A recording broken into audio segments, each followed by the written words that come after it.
origin story. Bloodcat as a character, I have like this whole story in my head that I tell people sometimes. Bloodcat as me, as a name, I just made it up. Like, I don't know if I still have it, but I used to have like a piece of notebook paper that has like names that are just written in pen, brainstormed, and like some are crossed out, and then Bloodcat is circled. My biggest influence. I'm like tempted to say Dylan Brady, but I feel like that's gonna come across as obvious with the stuff that I've been putting out lately. I don't know, apart from that, I don't really have a lot of like celebrity idols. I have like some friends, like people who are in the same kind of music sphere as me, who I look up to for their production, their visuals, their overall creativity. Like my friend Matt Rocks, or my friend Busby. They're like people I've met along the way who are doing things that are different, not only from what I'm doing, but that are different in a way that makes them stand out as unique. Because I guess that's what I really look for, and that's what I really look up to, is people who are completely their own. Cloaca actually started out as a joke. I don't know if, whoever's watching this knows what a cloaca is. But initially, I just thought it'd be funny to make like a luxury-ish, like designer-type brand experience, and just put Cloaca on everything instead of like putting Gucci on everything, or putting the LV on everything, or Balenciaga on everything. Because a lot of design right now in the fashion world is just like put the logo on it, put the logo on it, put the logo on it.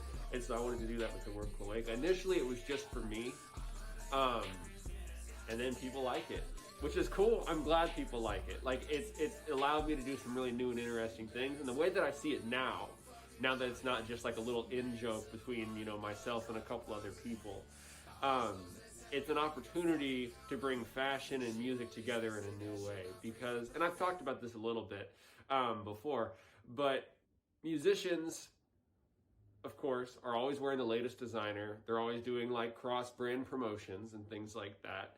And I thought it would be cool to not just attach myself to it and make Cloaca like a Bloodcat thing, but to make Cloaca a music and fashion thing. And so everything that we've done, from like the playlist to the I feel like Uzi Biden meme t-shirt and other things like that, all of it's connected in that way.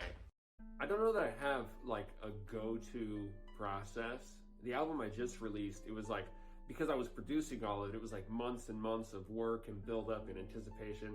And some of the stuff for it, like some music videos and stuff, still haven't come out or still being worked on. Whereas like I dropped this EP a couple weeks ago that I made in a weekend, threw some cover art together, and it's still, I like it. I wouldn't have put it out if I didn't like it.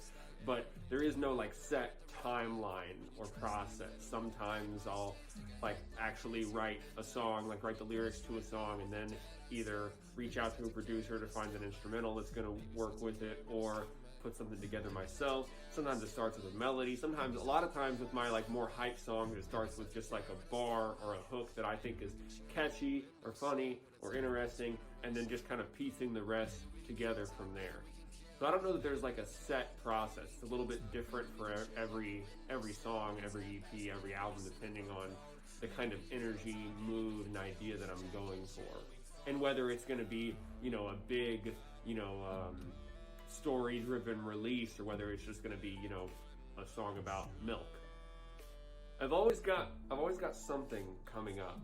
I try to make like the Bloodcat experience, if we can call it that, like kind of like watching a story-driven or a plot-driven TV show, where like if you miss one episode or one installment, like you're out of the loop. So I try to like maintain people's attention as I put out one thing after another that's different than the last thing, and that's different than the thing that's going to come next after that. So I just released my new album, Love Beam.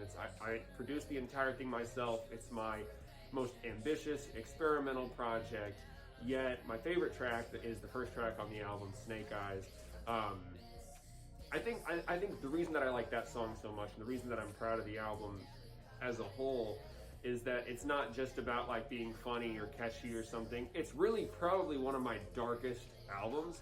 I don't think people are going to pick up on that, because what I really tried to focus on was like the sound, was how I could play around with sound and make producing not just about a cool melody or some pumping 808s, but about scratching an itch somewhere in your ears or somewhere in your brain that nothing else can get to.